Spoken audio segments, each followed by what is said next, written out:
सम्माननीय किसान बंधुओं, राम राम। मैं हरिओम तिवारी आप सब लोगों को धन्यवाद देता हूं कि आप ऐसी विषम परिस्थिति में, इस कड़ाके की ठंड में आप घर बार छोड़ करके किसान वर्ग के हित के लिए संघर्ष कर रहे हैं। अपना काम छोड़ दिया है आपने। इस समय गेहूं की बुवाई चल रही है, दूसरी फसलों के बोने का टाइम चल रहा है। किसानों के तमाम काम होते हैं, कोई दिन ऐसा नहीं होता है किसान का कि जिस दिन काम नहीं हो। लेकिन हमारे देश की सरकार जो गरीबों के, किसानों के हमदर्द होने का दावा करती है, वह उनकी बात को न सुन रही है न समझ रही है। मैं इस बीजेपी की सरकार से यह जानना चाहता हूं कि भारत का किसान 60% तो सीधा खेती से जुड़ा है। भारत का नागरिक, भारत की जनसंख्या 60% सीधी खेती से जुड़ी है और 20% परोक्ष रूप से खेती से जुड़ी है। तो 80% लोगों का हित और जीवन खेती से जुड़ा है। इसको कमज़ोर रख करके, इसके साथ धोखा करके, इसके साथ विश्वासघात करके, इसके साथ छल करके देश की तरक्की नहीं हो सकती है। देश की तरक्की तभी होगी जब इस 80% जनता का भला होगा। तो मेरा सरकार से यह कहना है कि सरकार किसानों को किसान रहने दे, उन्हें राजनेता न बनाए। यदि उनको राजनेता बना दिया तो फिर तुम्हारा क्या होगा?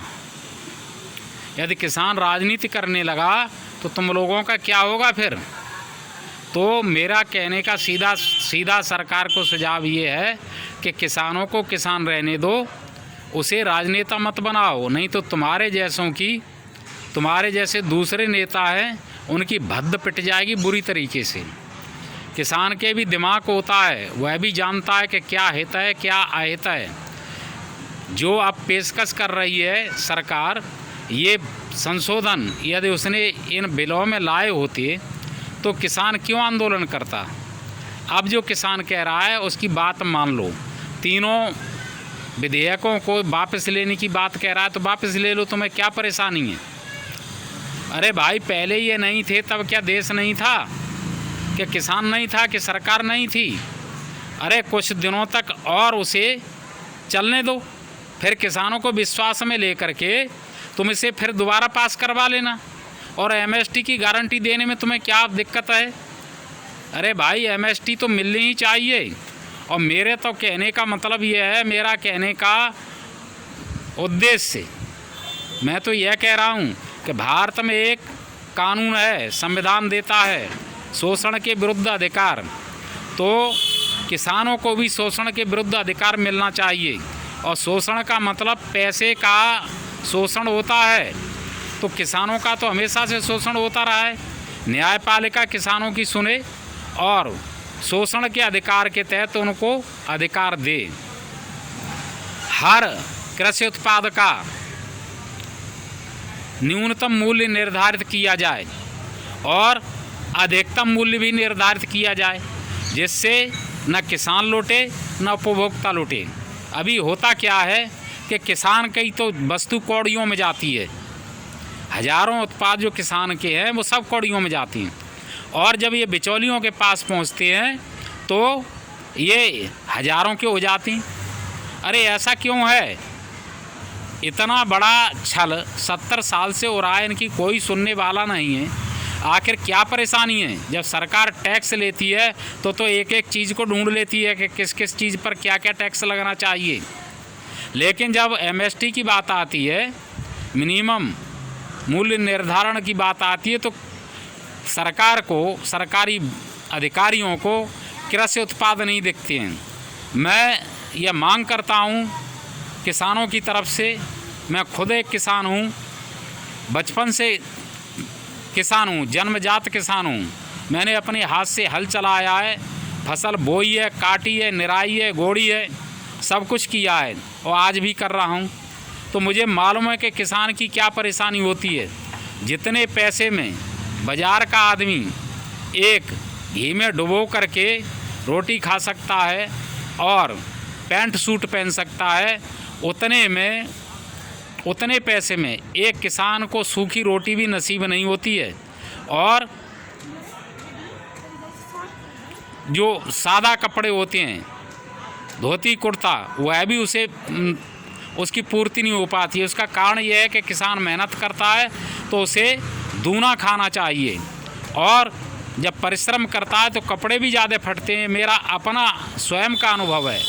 तो किसानों का हित देखे, जब किसानों का हित होगा, किसानों को पैसा मिलेगा, तो ये जब 60% आबादी 70% आबादी को जब पैसा मिलेगा तो ये बाज़ार में जाएंगे और वस्तुएं खरीदेंगे, और वस्तुएं खरीदेंगे तो व्यापार बढ़ेगा, और व्यापार बढ़ेगा तो उद्योग धंधे बढ़ेंगे, रोज़गार बढ़ेगा, और सरकार को टैक्स मिलेगा। लेकिन सरकार न जाने किस बदतमीजी में, मूर्खता में लगी हुई है। वो किसानों की बात सुने, समझे और किसानों की बात माने। तीनों विधेयकों को वापस ले और हर कृषि उत्पाद का न्यूनतम मूल्य निर्धारित करे और अधिकतम मूल्य भी निर्धारित करे, और एक किसान आयोग बनाया जाए जो किसानों के दुख दर्द परेशानियों को समझ सके, उसकी तरफ से सिफारिश कर सके, और कृषि उत्पादों से जो सरकार को आय होती है उसमें से गरीब किसानों को, जिन पर 5 एकड़ या 10 एकड़ से कम ज़मीन है, उनको अनुदान दिया जाए। और जो बड़े किसान हैं, यानी जो नेता हैं, उद्योगपति हैं, व्यवसायी हैं, जो खेती नहीं करते लेकिन खेती के नाम पर इनकम टैक्स बचाते हैं, उन पर इनकम टैक्स लगाया जाए, और जो टैक्स से पैसा मिले वो किसानों पर ही खर्च किया जाए। गरीब किसान को सता करके सरकार को कुछ नहीं मिल रहा है, बद्दुआएं मिलेंगी, बर्बादी हो जाएगी। इन्हीं शब्दों के साथ मैं अपनी बात समाप्त करता हूँ। जय हिंद, नमस्कार। सभी किसान भाइयों को नमस्ते।